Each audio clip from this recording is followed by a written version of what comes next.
Hi అండి, అందరికీ శుభోదయం. ఏంటి గంపేసుకొని వచ్చాను అనుకుంటున్నారా?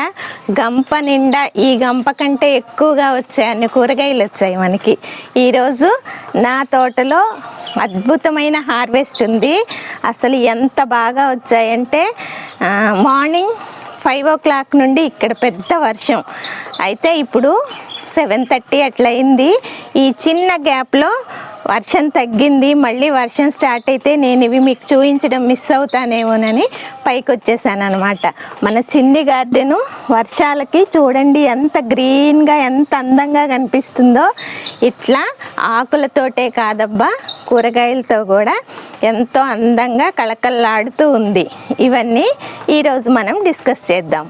Welcome back to our channel Siri Chitralu. అయితే ఇక్కడ గోదావరిలో స్టార్ట్ అయ్యాయి. చుట్టుపక్కల పల్లెటూర్లన్నీ పొలాలన్నీ మునిగిపోయి వాళ్ళు అసలు చాలా బాధనే చెప్పాలి. మాకు ఇక్కడ ఇప్పుడు పోలవరం ప్రాజెక్ట్ ఎఫెక్ట్ వల్ల చిన్న వర్షం పడితే కూడా గోదావరి పొంగి పొర్లి పొలాలన్నీ మునిగిపోయాయి. ఈ మధ్య మా సొంత గ్రామానికి వెళ్ళాము, అక్కడైతే అన్నీ నీట మునిగి ఉన్నాయి. అబ్బా, అలాంటివి చూస్తే బాధ అనిపిస్తుంది. కానీ మన చిన్న టెర్రస్లో మాత్రం అద్భుతంగా మనం హార్వెస్ట్ చేసుకోవడానికి మనం పంట పండించామని నేను గర్వంగా చెప్తున్నాను. అసలు ఫస్ట్ అయితే ఒక లుక్ వేసేయాలి, మీరు నాతో వచ్చేయండి. ఇక్కడ చూడండి, నేను ఇది ఫస్ట్ ఇట్లాగా పైన వేసుకున్నాను. వేసుకుంటే కోతులు రాకుండా ఉంటాయని తెలివి అనుకొని వేశాను, కానీ పప్పులో కాలేసాను. అవి నాకంటే తెలివిగా ఈ హోల్స్లో నుండి చేయి పెట్టేసుకొని కిందకు వచ్చిన కాయలన్నీ కోసుకొని తినేస్తున్నాయి. లాస్ట్ టైం అట్లా జరిగిందని ఇట్లాగా దీనికి గ్యాప్లో ఇట్లా వైర్లు ఇలా తాడు అంతా కట్టేసుకొని కొంచెం కిందకు పాకించుకున్నాను. ఇవన్నీ క్రీపర్స్ కదా, క్రీపర్స్కి మెయిన్ ఏంటంటే ఎంత పాకడానికి మనం స్పేస్ ఇస్తే అవి అంత బాగా మనకి ఈల్డ్ ఇస్తాయి అన్నమాట. అయితే కొంచెం వంగి కోసుకోవడం ఇబ్బందే, కాకపోతే ఈ తోరణాన్ని చూడాలి, మీరు నిజంగా ఆశపడతారు. ఒకసారి ఒక లుక్ వేయండి. అబ్బా, చూసారా?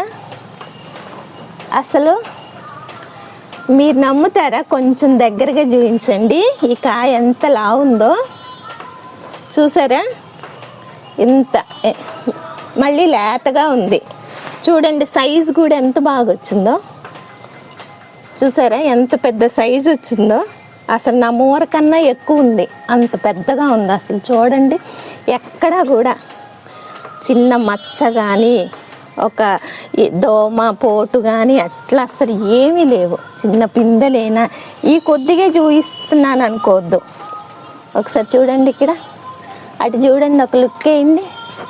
ఇవిగో ఇంకా పిందెలు వస్తున్నాయి.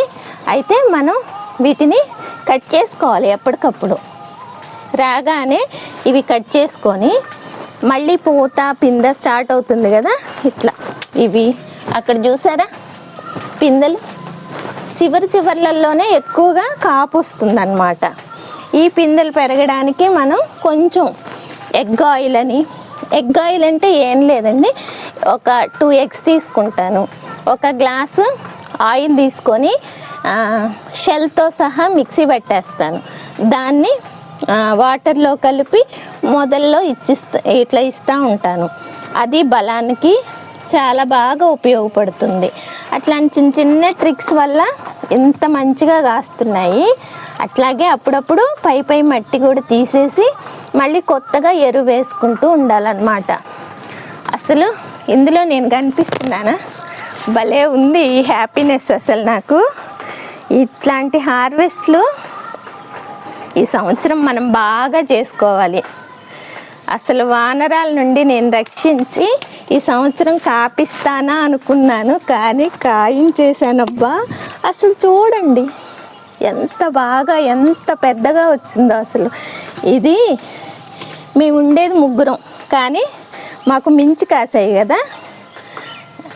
ఇది కూరకి చట్నీకి అన్నిటికీ ఉపయోగపడతాయి. అసలు చూడండి నా బుట్ట నిండా. నేను ఈ సంవత్సరం బాగుంది గార్డెను, హార్వెస్ట్లు బాగా వస్తాయి అనిపించి బుట్ట కొనుక్కున్నాను మీకు చూపించాలి అని. బుట్ట కొన్నప్పుడు మా వాళ్ళు అన్నారు, బుట్టలో నువ్వు సరిపడా కాయించగలవా, కోస్తావా అని. కాయించి చూయించానా లేదబ్బా, అన్నీ కోసుకోనా కొన్ని ఉంచనా అని ఆలోచిస్తున్నాను. కానీ కోసేద్దాం, కట్ చేస్తేనే కదా మళ్ళీ నెక్స్ట్ వాటికి బలం సరిపోయేది. అసలు చూసారా ఎంత బాగా వచ్చాయో. ఇది కూడా కట్ చేద్దాం, లేతగా ఉన్నప్పుడే. ఎంత అవుతాయో తెలీదు, వెయిట్ చూస్తే సుమారుగా ఒక 2 kgs ఉంటాయేమో అనిపిస్తుంది. అసలు ఈ ఒక్క కాయ ఉంటుంది 1/2 kgకి ఎక్కువ కదండి, ఉంటుంది కదా. అసలు చూడండి ఎంత బాగా చూసారా, అద్భుతమైన హార్వెస్ట్, హ్యాపీనెస్, సాధించాను ఏదో అని. అంటే కాయ కాయించే ఇంత గొప్పని కాదు, ఈ కాయ వల్ల మనం మన కుటుంబానికి హెల్త్ని ఇస్తున్నాం. బయట మందులు వేసిన వెజిటేబుల్స్ ఈ డబ్బులు పెడితే బోలెడ దొరుకుతాయి, కాకపోతే ఇది చాలా హెల్దీ కదా. ఇంత చిన్న టబ్బులో ఇన్ని కాయలు కాయించడం గ్రేట్ కదబ్బా. చూడండి అసలు టబ్ ఎంత ఉంది, 100 రూపీస్ టబ్బు. మనం దీనికి ఏం ఖర్చు పెట్టింటాం. ఈ టబ్బు 3 years నుంచి వాడుతున్నా నేను. దీనికి పెట్టిన ఖర్చు చెప్తున్నాను. 3 years నుంచి 100 రూపీస్ టబ్బు అంటే నాకు చాలా పంటిచ్చి ఉంటుంది కదా. దీంట్లో మట్టి, ఎరువు, కోకోపీట్ ఇవన్నీ ఖర్చు లేనివి. అంటే చుట్టుపక్కల మాకు ఊర్లు ఉంటాయి కాబట్టి నా వరకైతే ఫ్రీగా తెచ్చుకుంటాను. నేను పెట్టిన గట్టి ఖర్చు ఏదైనా ఉంటే స్టాండ్స్. ఈ స్టాండ్స్కి మాత్రం కొంచెం ఖర్చు అవుతుంది. ఒక 15,000 వరకు అయిందన్నారు మా వారు. 15 నుండి 20,000 స్టాండ్స్కి పెట్టుంటాను. ఇది కూడా 1 సంవత్సరం పెడితే చాలు. ఎన్ని ఇయర్స్ వస్తాయి మనకి కదా. మరి ఆరోగ్యం మనం మందులకు వాడితే చాలా హాస్పిటల్స్కి ఖర్చు పెడతాం కదా, అవన్నీ ఇందులో మనం తగ్గించుకోవచ్చు. మనం ఆరోగ్యంగా ఉండొచ్చు, కాయించుకున్నామని హ్యాపీనెస్ ఉంటుంది, సంతోషం. వాటన్నిటికీ మించి మనం ఇలా కట్ చేసుకుంటే మానసిక ఆనందం, సంతోషం.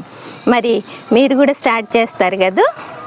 అయితే ఇవన్నీ కర్రీ చేసుకుంటాం కంటే ఇలా వర్షం పడుతుంది కదా, రోటి పచ్చడి చేసుకుంటే బాగుంటుందని మా వారికి రోటి పచ్చళ్ళు అంటే చాలా ఇష్టం. అయితే కర్రీ కంటే ఒక కాయనైనా రోటి పచ్చడి చేస్తాను. అయితే నేను దీన్ని పల్పు కూడా ఎక్కువగా తీయనబ్బా, ఇదే ఇట్లా పైన పీల్ చెయ్యను ఎక్కువ. ఎందుకంటే ఇవి ఏమీ మందులు లేవు కాబట్టి డేంజర్ అయితే కాదు. నేను ఈ పై పొట్టుతో కూడా చట్నీయో ఏదో ఒకటి చేస్తాను. వేస్ట్గా ఇందులో ఏది పోనేను, ఎందుకంటే నేను పండించా కాబట్టి. అయితే ఈ కాయలకి రోటి పచ్చడికి నాకు కొంచెం కొత్తిమీర అవసరం అవుతుంది. ఇక్కడ చూసారా కొత్తిమీర ఇక్కడ ఉంది. అది అక్కడ వంగ మొక్క వేసాను ఒక టబ్బులో. ఆ వంగ మొక్క చుట్టూ ఆకుకూరలు వేసుకున్నాను, అట్లా అక్కడ కూడా వచ్చింది. అయితే ఈ రోజుకి సరిపడా కొద్దిగా నేను కొత్తిమీర కట్ చేసుకొని వెళ్తాను. చూసారా అసలు ఈ కొత్తిమీర నాటు కొత్తిమీర అబ్బా. నాటు విత్తనాలు దొరికితే వేసుకున్నాను, మంచి స్మెల్ వస్తున్నాయి. ఇది మనం ఆర్గానిక్గా మందులు లేకుండా పండించుకున్నాం. ఒకటి మనది నాటుది కదా, కూరలో కొద్దిగా వేసుకున్నా కూడా చాలా స్మెల్ వస్తుంది. అయితే నేను దీన్ని ఇప్పుడు పీకేయకుండా ఏం చేస్తానంటే హాఫ్కి కట్ చేసుకుంటాను. కట్ చేసుకుంటే మళ్ళీ ఒకసారి చిగురు వస్తుంది అన్నమాట. చూడండి ఇట్లా కట్ చేసుకుంటే మళ్ళీ కొద్దిగా వాటర్ అది ఇస్తే మళ్ళీ వచ్చేస్తుంది 1 వీక్లో. ఇది అయిపోయేలోపు మళ్ళీ ఒక టబ్లో వేసుకుంటాను. అట్లాగా ఆకుకూరలు కూడా తీసుకోవచ్చు. ఆ ఆకుకూరలు కూడా మన గార్డెన్లో చాలా ఉన్నాయి. వాటన్నిటి గురించి నెక్స్ట్ వీడియోలో డిస్కస్ చేద్దాం. మరి ఈరోజు హార్వెస్ట్ నచ్చింది అనుకుంటున్నాను. నచ్చిందా? మరి నచ్చినట్లయితే తప్పకుండా మీ ఫ్రెండ్స్కి ఫార్వర్డ్ చేయండి. ఎందుకంటే ఎవరైనా ఇంట్రెస్ట్గా ఉంటే వాళ్ళు కూడా పండించుకుంటే వాళ్ళకు కూడా మేలు చేసిన వాళ్ళం అవుతాం కదా. తప్పకుండా పైన చిన్న టెర్రస్ ఉన్నా కూడా తప్పకుండా కాస్తాయి. ఇదే నిదర్శనం. హెల్దీగా గాయించుకుందాం, ఆయురారోగ్యాలతో ఉందాం, మరిన్ని హార్వెస్ట్లు చేసుకుందాం, వీటి మెళుకువలు నేర్చుకుందాం. సరేనా? సర్వే జన సుఖినో భవంతు. అందరూ ఆయురారోగ్యాలతో సంతోషంగా ఉండాలని మనస్ఫూర్తిగా కోరుకుంటూ ఇంకా నేను కిందకి వెళ్ళి కూర స్టార్ట్ చేసేస్తాను. బాయ్ అండి. మరో మంచి వీడియోతో మళ్ళీ కలుద్దాం.